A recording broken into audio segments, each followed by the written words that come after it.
capítulo 20, versículos del 7 al 11. Y una vez que lo hayan conseguido, si su condición física se lo permite, estemos en pie en reverencia a la palabra del Señor.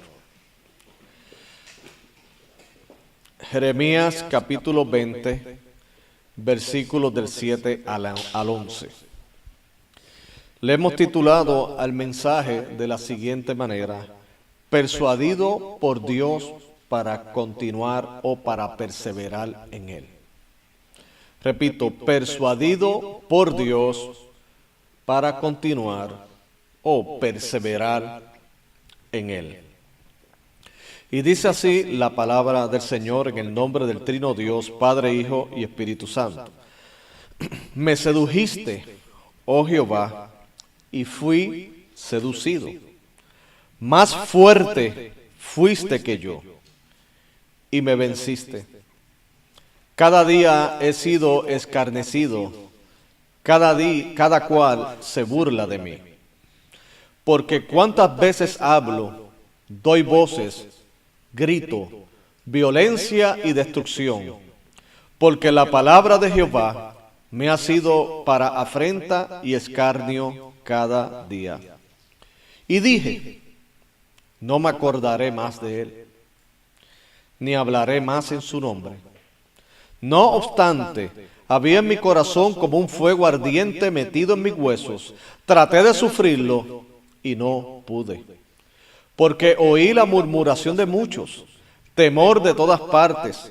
Denunciad, denunciémosle. Todos mis amigos miraban si claudicaría. Quizás se engañará, decían, y prevaleceremos contra él y tomaremos de él nuestra venganza. Mas Jehová está conmigo como poderoso gigante. Por tanto, los que me persiguen tropezarán y no prevalecerán. Serán avergonzados en gran manera, porque no prosperarán. Tendrán perpetua confusión que jamás será olvidada. Pueden sentarse, mis amados hermanos. Hace un tiempo atrás reflexionamos en un pasaje que el apóstol Pablo escribió a los Corintios. Fue una preocupación que el apóstol tenía sobre la congregación, y era que la misma fuera vulnerable a los ataques del enemigo. Les recuerdo que ese pasaje dice de la siguiente manera: me temo que así como la serpiente engañó a Eva, así vuestros sentidos sean sinceramente extraviados de nuestra sincera fidelidad a Cristo. Él tenía mucho temor que así como la serpiente, o sea Satanás, tuvo mucho éxito en persuadir, en convencer con su astucia a Eva y a Adán, entonces la iglesia de Corinto, aparte de los muchos problemas que ya ellos tenían internamente, a eso se le añadiría que entonces fueran engañados por falsos apóstoles, por obreros fraudulentos, por ministros de Satanás, como el mismo apóstol Pablo se refirió a ese tipo de personas. Así que la serpiente logró persuadir a nuestros primeros padres para desobedecer a Dios.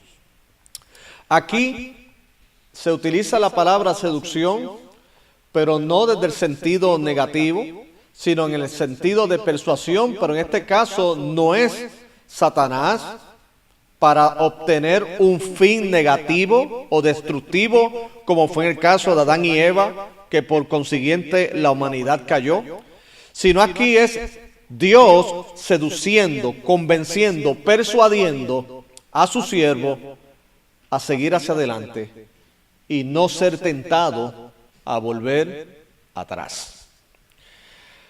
Una de las luchas que tenemos como creyentes es que mientras caminamos en el Señor, tenemos esta tendencia y tentación por causa de las situaciones y retos que se presentan a nuestra vida, de en un momento claudicar a nuestra fe. Tenemos unos enemigos muy reales que combaten continuamente con nuestra estabilidad en Cristo. El primer enemigo es Satanás, como lo presenta la Escritura. Las entidades espirituales, de lo cual el apóstol Pablo le dice a los efesios que se tienen que vestir con toda la armadura de Dios para resistir los ataques de Él. De lo cual nosotros como creyentes, dice la Escritura, que vamos a prevalecer y vamos a mantenernos firmes porque es Dios mismo el que nos da esta armadura. El otro enemigo es el mundo. O sea, nosotros como creyentes, aunque estamos en el mundo, no somos del mundo.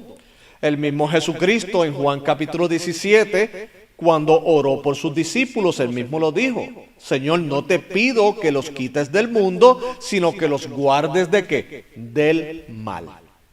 Así que lo interesante es que nosotros, Dios, al convertirnos a Él, al Dios obrar el milagro de la regeneración y transformación de nuestros corazones, estamos todavía en este mundo, pero ya no pensamos como este mundo. Y a medida que avanzamos en nuestro conocimiento de Dios, por el estudio de las Escrituras y por la congregación, nos vamos entonces cada día convenciendo que tristemente la filosofía del mundo no es la correcta, sino que es la palabra de Dios la que es correcta y lo que debe dictar mi vida, mi conducta y todo mi ser. Y entonces el mundo representa una amenaza, porque el mundo, de lo cual la Biblia lo ilustra como tinieblas, no resiste la luz, no le gusta. ¿Por qué? Porque la luz evidencia todas las cosas.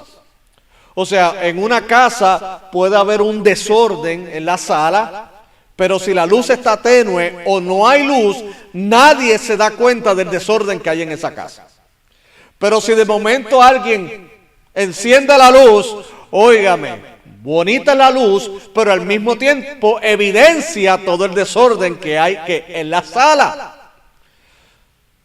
Asimismo, la luz y nosotros los que representamos a Cristo, no porque en sí mismo en nosotros haya esa pureza inmensa, porque todavía Dios está trabajando en nuestros corazones, pero lo que representamos incomoda a los demás porque es la luz de Cristo. Esa es la razón por la cual aún nosotros, no teniendo la intención de hacer sentir mal a nadie o de avergonzarlo, el simple hecho que lleguemos a una actividad social o del trabajo o familiar que es con personas no creyentes, en el momento que decimos que somos seguidores de Jesucristo, les molestamos. No porque haya intención nuestra, no es nuestra intención, pero es que nosotros representamos la luz. Y las tinieblas no aman la luz porque evidencian que sus obras que son malas. La mera presencia nuestra los hace lucir mal, aunque nosotros no hablamos nuestra boca. Y qué triste que entonces ellos buscan opacar esa luz en lugar de unirse a esa luz. Así entonces nosotros como creyentes tenemos la adversidad por causa del enemigo de las almas, que es Satanás. Pero tristemente tenemos la adversidad del mundo que no quiere venir a la luz, que no quiere la verdad de Dios. Y aunque nosotros, repito, aunque no abramos la boca, con el simple hecho de nuestra identificación con Cristo, esto les incomoda. Y tenemos otro enemigo y es nosotros mismos, nuestro pecado. La Biblia dice claramente que tristemente nosotros, aunque hemos sido salvados por la gracia de Dios y tenemos la esperanza de la vida eterna y Dios nos ha dado su Espíritu Santo para santificarnos, aún así todavía quedan vestigios de ese viejo hombre y tenemos luchas y batallas con nosotros mismos. Tenemos un campo de batalla en la mente, la tenemos en el corazón. Aún nos encontramos con ese gran dilema que el apóstol Pablo dijo en Romanos capítulo 7, que queriendo hacer las cosas que quiero hacer, no las hago. ¿Pero por qué? Porque él mismo reconocía que el pecado moraba en él. Ahora, como el Espíritu Santo estaba en su corazón, él mismo decía: oh Señor, tú me librarás de este cuerpo de muerte. O sea, porque la diferencia de nosotros y los no creyentes es que padecemos las mismas circunstancias, pero por otro lado, lo que antes nos provocaba satisfacción y no nos desarrollaba un sentido de arrepentimiento, ahora sí. Antes simplemente nos íbamos a la vorágine del mundo. Antes simplemente nos íbamos a la corriente, como dice el apóstol Pablo, de los demás. Pero ahora Dios cambió mi mente, mi forma de pensar. Y aun cuando yo hago lo que no es correcto delante de Dios, me enojo conmigo mismo.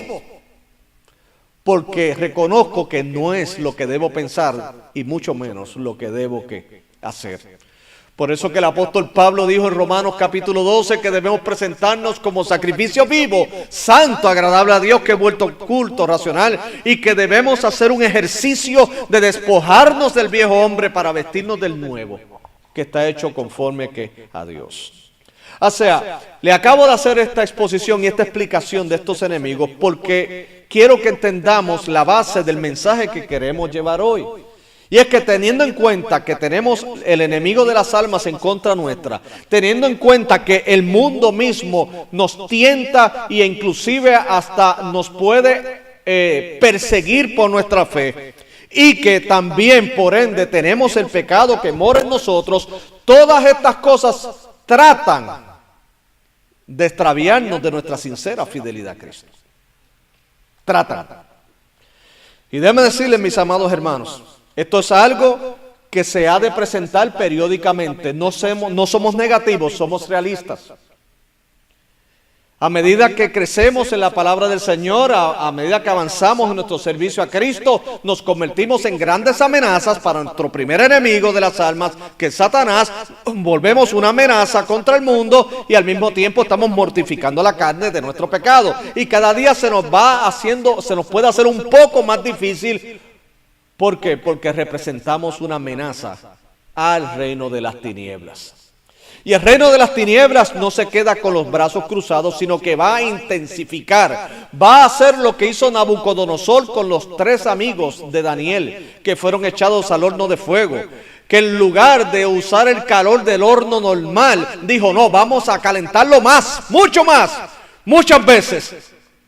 Porque el enemigo buscará la manera de deshacernos, de hacernos polvo literalmente.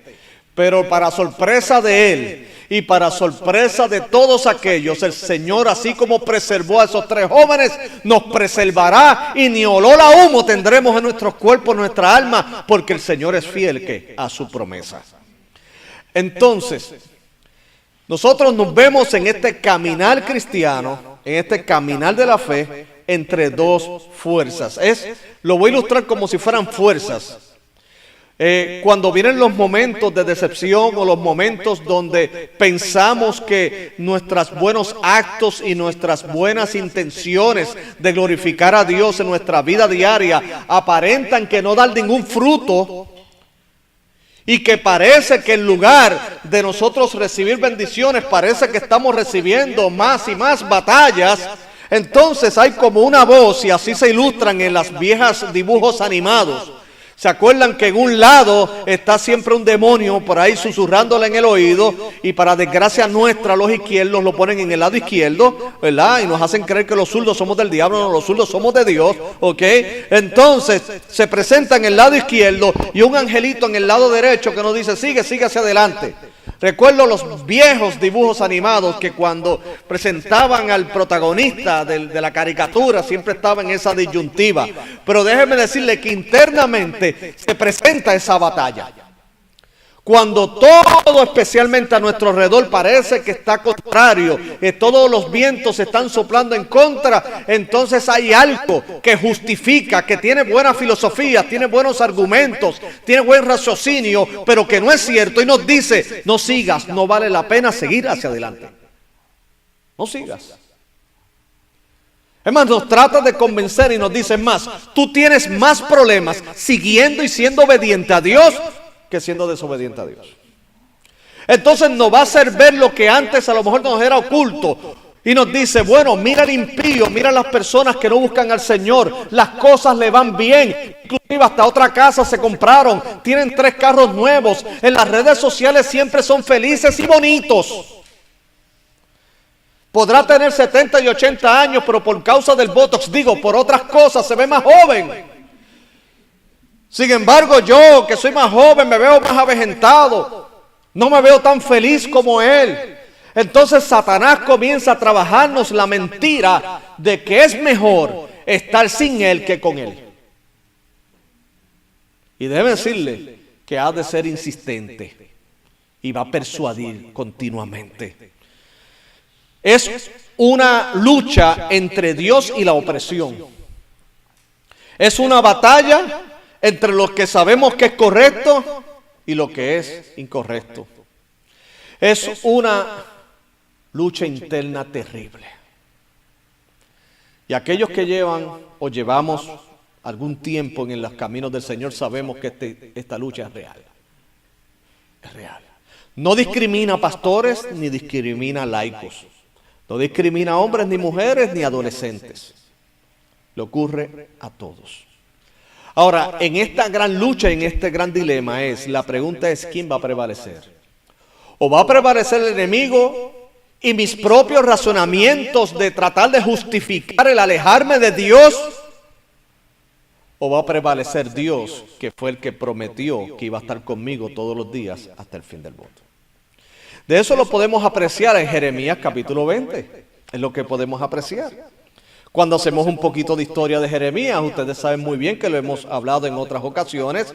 Jeremías pertenece a la categoría de los profetas mayores.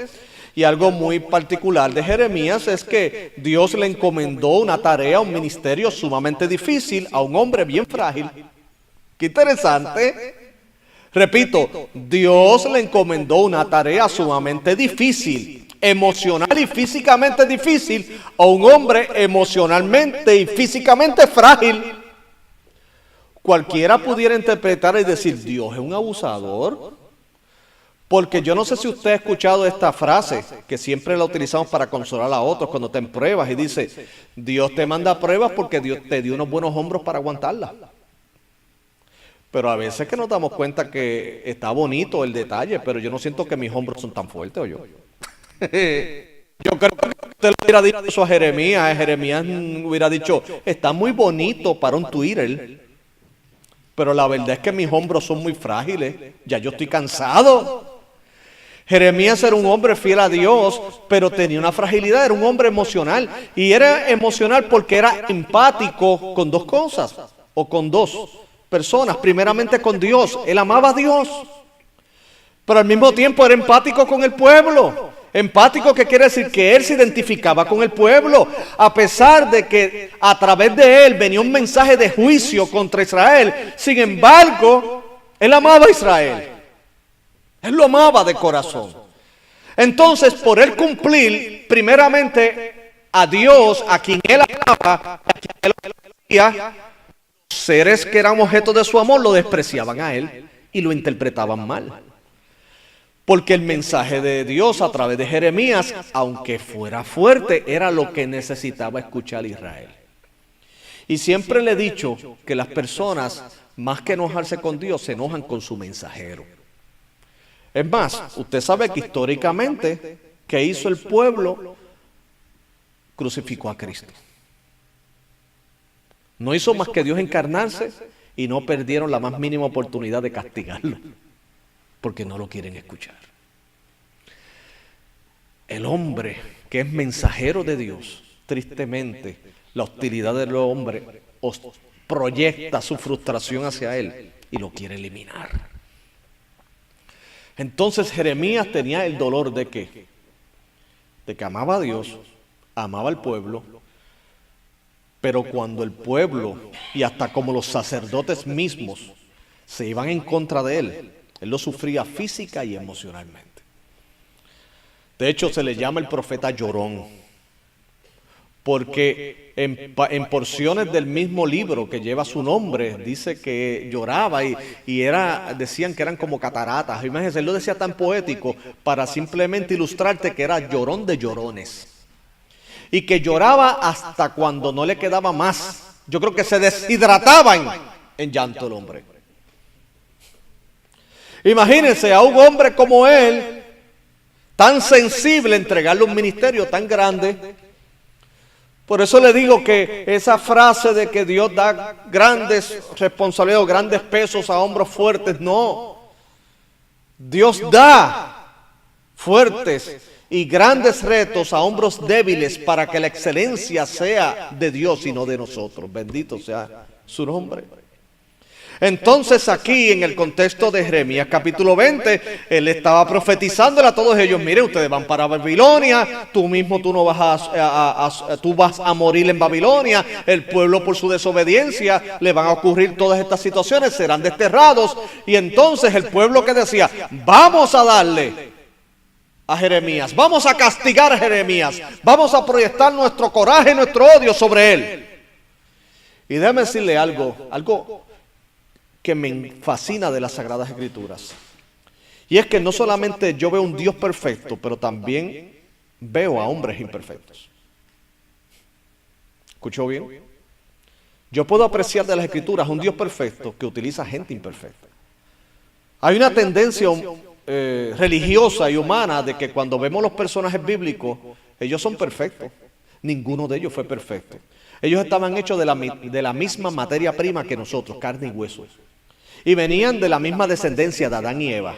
¿Oyó? Y tenían sus luchas, tenían sus situaciones. Y dentro de esa batalla que tenía Jeremías como hombre de Dios, amaba a Dios, pero sin embargo él dijo: ya yo no quiero hablar más en tu nombre, me cansé, esto está duro. Dice en el verso 9, y le voy a decir algo: me encanta la Escritura porque veo que no oculta la fragilidad y la sinceridad de sus siervos. Le voy a decir algo: yo veo sinceridad en la Escritura y yo no veo sinceridad en los siervos contemporáneos. Y hago un paréntesis. ¿Sabes por qué? Yo me he reunido con pastores, yo soy pastor y se lo he dicho, llevo 30 años en esto, 31 cumplí. Y yo me he encontrado con compañeros pastores que usted le dice: ¿cómo estás? No, yo estoy en Victoria, a mí no me ha pasado nada. Oh, wow, tremendo. Y mira, ¿y cómo te has sentido? ¿Algún día te has frustrado? No, yo estoy en Victoria, yo nunca me he frustrado. Pero mira, y cuando uno dice: bueno, yo quiero que oren por mí porque tengo situaciones y tentaciones, te miran como que: oh, qué débil. Wow, ¿tú estás seguro que Dios te llamó? O como en una ocasión un hombre pastor, él mismo abrió su corazón y dijo: yo estoy padeciendo de depresión. Y otro lo miró: ¿qué es eso? Un cristiano que se deprime, eso es imposible. Analiza tu fe. Yo creo que ese hombre debió haberse llamado el reverendo Elifas, uno de los amigos de Job, porque en lugar de consolarlo, lo que hizo fue que le agravó la depresión, añadiéndole culpa y diciéndole: un hombre de Dios con depresión, ójame su modo, puede ser posible. Qué hipócritas son. Son hipócritas, ¿sabes por qué? Porque ellos han sufrido lo mismo, lo que pasa es que se esconden a llorarlo. Y prefieren mantener una imagen de que aquí no ha pasado nada, aunque por dentro se estén destruyendo. La Biblia nunca nos dice que no seamos reales, al contrario, que seamos sinceros. La Escritura dice que tenemos que reír con los que ríen y llorar con los que lloran. Y cuando estamos tristes, la iglesia se entristece, y cuando estamos felices, la iglesia se pone feliz. Si la iglesia del Señor y las denominaciones no pueden ser reales, entonces ¿qué lo va a hacer? Tenemos que tener la plena confianza, porque si ni Dios me rechaza en medio de mis tristezas, pues entonces usted y yo no tenemos el derecho de rechazar a los que se encuentren en tristeza. Y mucho menos cuestionar la fe. ¿Por qué los cristianos algunas veces se deprimen? ¿Por qué los cristianos a veces tienen tristeza? Porque son personas. Porque son seres humanos. Humanos, no están hechos de caoba. No están hechos de cemento. Arrastramos la desobediencia de Adán y Eva. Tenemos debilidades. Y por eso nos entristecemos, y a veces hasta inclusive en lo más íntimo hemos dicho: no me acordaré más de él, ni hablaré más en su nombre. Que eso se traduce y se simplifica en la siguiente frase. En un laico sería: no me voy a congregar más, no voy a buscar más de Dios. En un pastor se traduciría en ¿qué? Mañana entrego la carta de renuncia del ministerio. En un líder denominacional eso se traduce en que mañana hago el statement público de que gracias, ha sido maravilloso todo esto, este protocolo yo lo conozco, ay Dios mío, es la misma vaina en todos lados. Y entonces no, gracias por todos estos hermosos años de que hemos servido, pero ahora voy a estar en otro proceso de transición. Nada, estás triste y vas a dejar tu área de ministerial porque no puedes más. Si dijeras lo segundo, la gente entonces tendría más empatía que decir que no, aquí no ha pasado nada. Sí ha pasado. Dios quiere que de la misma manera que somos francos con Él, seamos francos con los demás. Hermanos, si nosotros levantamos una iglesia y yo no puedo decirle a usted como pastor y como hermano en la fe que yo estoy triste, esta iglesia no es saludable. Si usted como hermano en la fe y como líder algún día no tiene la confianza de llamarme a mí como pastor y decirme, pastor, yo creo que yo tengo depresión, esta iglesia entonces no es saludable, yo he fracasado en mi intento de levantar una iglesia bíblica. ¿Sabes por qué? Porque esto es parte de ser una iglesia saludable. Que cuando tenemos nuestras batallas tenemos la plena confianza de que nos van a escuchar y van a orar por nosotros y nos van a comprender. ¿Cuántos dicen amén? Eso es una iglesia saludable. Iglesia saludable no es solamente creer los 5 puntos y tener la doctrina. Qué bueno, yo creo en la doctrina sana y yo me he dado por ella por años y nadie lo puede discutir eso. Pero yo quiero una iglesia sana que para mí es creer la sana doctrina y conducirse de manera correcta. ¿Y cómo es la manera correcta? Con gracia y misericordia entre los mismos hermanos. Si no hay un ambiente donde yo no puedo abrir mi corazón y decir, mire pastor, disculpe, ¿verdad? Pero, ay Dios mío, mi hijo está enfermo y me siento hasta mal, que a lo mejor, señora, pastor, ¿será que yo he perdido la fe? No, y tú tienes pena de decirme eso, entonces yo no estoy haciendo una iglesia saludable. Porque aún a los grandes hombres de Dios, cuando un hijo se le enferma, hermano, las rodillas le tiemblan. Y hasta no tiene fuerzas ni de orar, y entonces la iglesia necesita ayudarlo a orar. Yo vi un caso, una situación donde un hermano en la fe estaba tan afligido por sus luchas que dijo, mire pastor, le voy a ser bien honesto y no sé si con esto me va a expulsar de la iglesia. Mire, eso, cuando alguien habla así es que he estado en iglesias que no son saludables.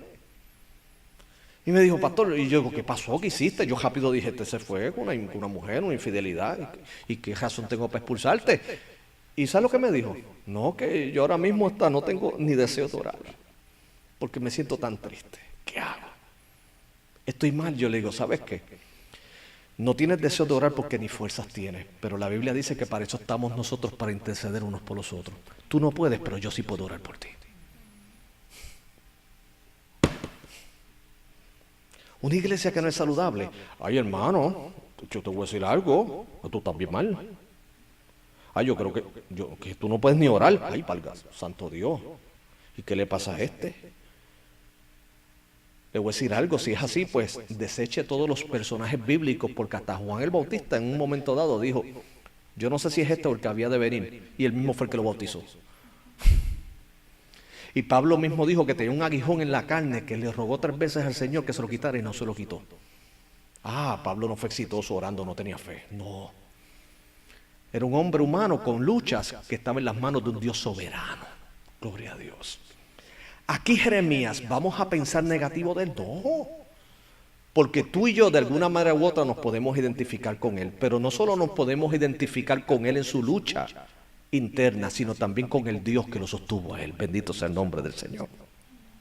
Porque él dijo, no me acordaré más de él, ni hablaré más en su nombre. Eso es lo que él dijo. Pero algo ocurrió inmediatamente luego de esa expresión. ¿Sabes cuál fue? No obstante, había en mi corazón como un fuego ardiente metido en mis huesos. Traté de sufrirlo y no pude. Y en el verso 10 dice, y miré, y los demás estaban esperando a ver si claudicaría. O sea, que los demás estaban como apostando a que ya este se va a quitar, ya ese no va a hablar más de Dios, porque está tan y tan deprimido, ya está tan y tan triste, está tan quemado físicamente, que no va a poder predicar más. Sin embargo, Dios levantó a Jeremías y cumplió su ministerio. ¿Por qué? Porque Dios lo persuadió. Bendito sea el nombre del Señor. Lo dejó desahogarse, no quiero hablar más de él. Pero Dios intervino y dice que la manera en que lo experimentó Jeremías es como un fuego ardiente en mis huesos, que no lo pude soportar. Traté de sufrirlo y no pude. Y el verso 11 dice, mas Jehová está conmigo como poderoso gigante. Entonces, somos persuadidos por Dios cuando nos encontramos en situaciones difíciles, en situaciones con grandes dilemas, si de seguir o no seguir en los caminos del Señor, o de seguir o no seguir en el servicio a Cristo. Y Dios nos persuade primeramente, y escucha el primer principio de esta exposición de la siguiente manera. Nos persuade llevándonos que el propósito de Dios siempre es más fuerte que nuestros propósitos. Repito, el propósito de Dios siempre es más fuerte que nuestros propósitos. Yo podré pensar muchas cosas, pero el plan de Dios se cumplirá en mi vida. Como dijo el salmista, Dios cumplirá su propósito en ti. Y Dios, a diferencia de lo que mucha gente puede pensar, yo te quiero decir con la autoridad que me da la palabra de Dios, que Dios es un Dios compasivo, es un Dios de gracia, ciertamente es un Dios de justicia, pero hermano, Él sabe y comprende con quién está trabajando. Él no está trabajando con gente perfecta, Él está trabajando con barro. Y Él da la forma que Él quiera a ese barro. Y sabe que Dios ha puesto, y repito, este tesoro en vasos de barro para que la excelencia del poder sea de Él y no de nosotros. Él sabe lo que damos. A veces mi sorpresa es, y se lo digo como pastor de tantos años y de ministro, yo todavía, y me uno en este caso a una declaración que hizo el doctor John Piper, yo todavía me sorprendo que yo esté en pie en esto. Yo me sorprendo porque yo mismo, yo me conozco. Esto es para haber enganchado los guantes hace 20 años atrás. Pero yo me sorprendo que estoy en pie. ¿Por qué? Porque esto no he sido yo, esto ha sido la gracia de Dios. Y usted está en pie y esta iglesia seguirá en pie porque Dios es que nos sostiene. Dios está como poderoso gigante. Dios prometió que tú ibas a estar con Él y tú vas a llegar y estás con Él y llegarás con Él hasta la eternidad. Nada ni nadie te podrá arrebatar de la mano del Padre. Llegarás, aun cuando flaquees, aun cuando tus rodillas tiemblen, aun cuando tu cuerpo se sacuda, tú llegarás. En el libro de Isaías habla una ilustración bien hermosa que dice que en el camino del Señor hasta los cojos llegan, imagínate. No dice que dejarán ser cojos, que hasta cojeando llegan. Pero ¿qué es lo que hace que hasta el cojo sea exitoso en su peregrinar? Que es Dios el que sostiene, es Dios el que ha hecho la vereda para que él camine. Y yo no soy cojo, yo no tengo piernas, muchachos. Dios nos ha sostenido por su gracia. No sé si tú has pasado muchos dilemas, ahora mismo tú llegaste hoy, no sé tu historia, pero lo que sí sé es que estás hoy aquí. Lo que yo sí sé, que independientemente de todos los fuegos y las aguas que hayas tenido que atravesar, hoy estás de pie y te voy a decir la razón por la cual tú estás de pie, porque Dios te ha sostenido. Si tú no le das la gloria a Dios, hoy se la vas a terminar dando en la eternidad. Ahora, la pregunta es si se la darás desde el infierno o desde el cielo. Porque te voy a decir algo, yo estoy convencido que en el infierno todos están de acuerdo en que Dios es tremendo, pero ya no tienen break. Pero confío en el Señor que lo hará desde el cielo, como estaremos todos nosotros que estamos en Cristo.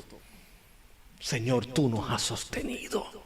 Tú me has mantenido en pie, contra viento y marea. Tu propósito es más fuerte que nuestro propósito. Tú eres más fuerte que yo. Mis fuerzas desfallecen, pero tu palabra dice que tú multiplicarás las fuerzas al que no tiene ninguna.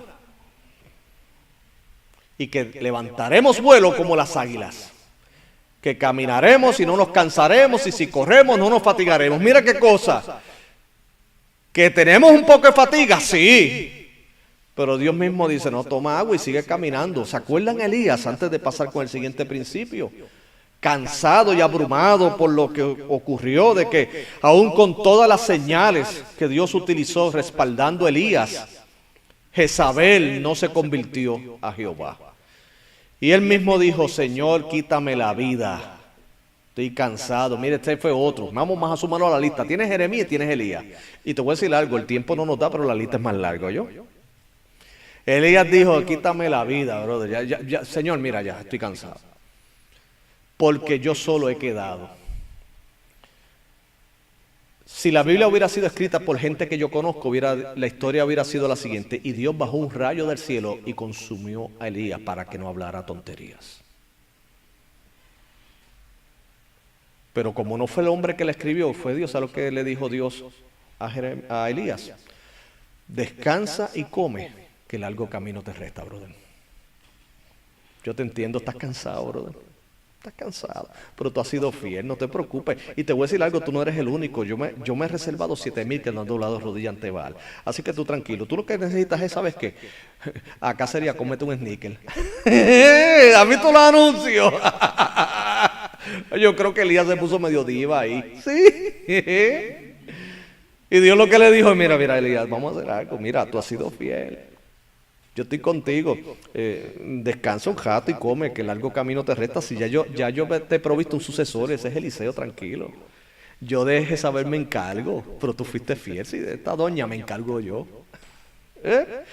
De tu Jezabel Dios se encarga. Lo que te toca a ti es creer y caminar. Y el descanso no lo da Dios, no lo da Jesucristo. Venid a mí, dijo Cristo, ¿cómo? Todos los que estáis, ¿qué? Trabajados y cargados, que yo los voy a hacer descansar. Y eso incluye hasta creyentes cargados y cansados. Dios no desprecia al cargado y al cansado. El hombre sí, pero Dios no. Lo invita y lo hace descansar. Lo segundo es que no solamente fue persuadido por Dios en cuanto a que el propósito divino siempre es más fuerte que nuestros propósitos, sino también que el respaldo de Dios siempre estará presente en la vida de sus siervos. Le voy a decir algo: Dios al que llama respalda. Y es un respaldo incondicional, así como la salvación, que es por la gracia. O sea, Dios que te llamó, Dios que llamó a Jeremías y le dijo en el capítulo 1, mira, yo te pongo como muro fortificado de bronce, y eso lo cumplió. Porque Dios respalda al que llama. Y usted me dirá: pero pastor, ¿me respaldará a mí, que yo no soy ni profeta ni pastor? Claro que te va a respaldar a ti. Y más en el nuevo pacto, con la sangre de Cristo que está sobre ti. Tienes el respaldo de la misma Trinidad operando en tu vida. El Padre que te escogió, el Hijo que ejecutó el plan y el Espíritu Santo que te sostiene. Óigame, pues claro que sí, te va a respaldar. No le hagas caso a los religiosos, no le hagas caso a los que no tienen fe. Aférrate a la Biblia, aférrate al Cristo de las Escrituras. Él te dice: yo estoy contigo todos los días hasta el fin del mundo. Son solamente el hombre mortal que está contigo cuando tú estás en buenas y cuando estás en malas se va. Todos hemos sabido que tenemos muchos amigos cuando estamos de fiesta, pero cuando estamos de funeral no tenemos muchos. Pero le voy a decir algo: Dios está conmigo en la fiesta y está en el funeral. Dios está conmigo en mi sueño y está en mi despertar. Dios está en mis dudas y está en mis alegrías. Dios está en mis montañas y Dios está en mis valles. Porque Él no puede negarse a sí mismo. Él dijo: yo voy a estar contigo. Pregúntale a Pedro, que se reventó bien duro. Y después de haberlo negado, lo buscó en la playa. Un hermano mismo, creo que fue en uno de los centros, que hablando de este mismo pasaje, o fue en uno de los estudios bíblicos, me disculpan que no puedo citar bien la fuente, pero cumplo en decir que no fui yo el de la idea, fue este hermano, y que lo fue correctísimo. Cuando Pedro lo había negado y Jesucristo lo buscó en la playa, Jesucristo lo primero que hizo fue que le cocinó un pescadito. Le hizo un pescadito bien bonito. Y empezaron a hablar de otras cosas. Yo me imagino a Jesús. Mire, es que yo hago nada más la imagen. Y Pedro vio a Cristo y dijo: aquí fue. Wow, yo que lo negué. Qué vergüenza. Tengo pena, como dicen ustedes. En Puerto Rico se llama vergüenza, en otros países qué pena. Ay, Dios mío. Ay, Dios mío. Y Jesucristo lo que le dijo: vente, vamos a comer algo. Yo me imagino, un pescado frito es sabroso, pero cocinado por Cristo debió ser sublime. Ese es el mejor chef. Yo me imagino que lo que le dio fue caviar ahí. Yo me imagino que es sushi. Bueno, si lo cocinó no era sushi. Ah, sí, muy bien, sí. Fue el pastor Joe Concepción, fue el que lo dijo. Muy bien. Mi querido pastor Joe, mi amigo. Y le hizo el pescadito. Y vamos a comer. Y Pedro, yo me lo imagino comiendo, pero con la cabeza baja y haciendo esto. Está rico, pero qué mal me siento. Está bueno. Ay, qué vergüenza. Ay, está sabroso. Ay, qué riquísimo. Ay, bien, Señor, tienes más, pero ay, Dios, qué vergüenza. Qué vergüenza. Y luego Jesucristo lo mira y le dijo, Pedro, ¿tú me amas? Uf. Pedro dijo, sí, Señor, tú apacienta mis ovejas. Pedro, ¿tú me amas? Sí, Señor. Ay, no me vuelvas a preguntar. Sí, tú lo sabes. Apacienta mis ovejas. Pedro, ¿tú me amas? Tú lo sabes todo, chico. No me hagas decirte otra vez, sí, apacienta mis ovejas. Pues sabes qué, Pedro, de ahora en adelante tú te ceñías, te vestías y te movías donde tú querías, pero ahora otro es el que va a dirigir tu vida. Sigue hacia adelante. Gloria a Dios. Bendita gracia de Cristo. ¿Usted puede encontrar semejante amor en este plano? ¡Imposible! Tiene que venir del cielo para que sea tan perfecto. Y en el caso de Jeremías le dice el Señor, yo estoy contigo. El respaldo de Dios siempre estará presente en la vida de sus siervos. Y por último, y no menos importante, es que somos persuadidos para continuar en Él, no solamente porque el propósito de Dios siempre es más fuerte que nuestros propósitos, no solo porque el respaldo de Dios siempre estará presente en la vida de sus siervos, sino que también la justicia de Dios siempre se manifestará. Déjeme decirle, Dios es justo. El mismo Jeremías dice, mas Jehová está conmigo como poderoso gigante. Por tanto, los que me persiguen tropezarán y no prevalecerán. Serán avergonzados en gran manera porque no prosperarán. Tendrán perpetua confusión que jamás será olvidada. Aquellos que persiguieron a Jeremías, tristemente, si no obraran con arrepentimiento, cada cual va a recoger los frutos de lo que sembró. La Escritura en Gálatas dice que el hombre recogerá lo que sembró. Ni menos ni más. En el libro del profeta Oseas dijo que si sembraste vientos recogerás tormentas. Si lo sembraste eso, sí, eso es lo que viene para atrás para ti. Y tristemente todos aquellos, y históricamente, y voy culminando, de esta historia del profeta Jeremías, así mismo terminaron desterrados en el olvido. Pero Jeremías no solamente ha de estar en la presencia de Dios, sino que hasta se convirtió en algo que jamás pensó, no solo en profeta de Dios, sino en autor de un libro que pertenece a una colección de libros, que es la palabra de Dios.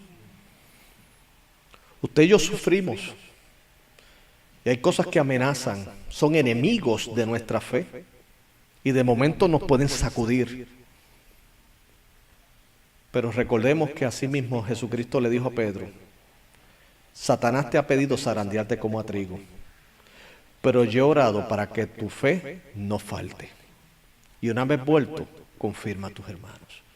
En otras palabras, de ese zarandeo, hermanos, tú vas a salir bien. Ahora recuerda que no solamente saldrás bien, sino es para ayudar a otros. A decirle que el que te sostiene a ti es real y es bueno. Y que por lo tanto si depositan su fe en Él, también serán guardados. Y la gloria de esta exposición es para Jesucristo nuestro Señor. Vamos a orar.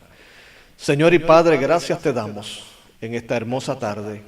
Gracias Dios, porque nos ha permitido, como la gran familia de fe que somos, la Iglesia Bautista Central Hispana, poder reunirnos para adorarte y glorificarte, Dios.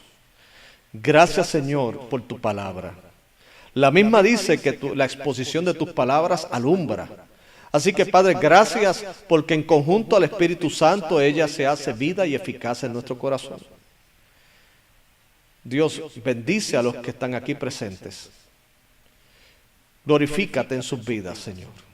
Bendíceles a ellos y las familias que representan, Padre. Y si entre nosotros hay alguna vida que nunca ha entregado su corazón a ti, Dios, confiamos que tú obrarás el maravilloso milagro de la conversión de su alma, Dios.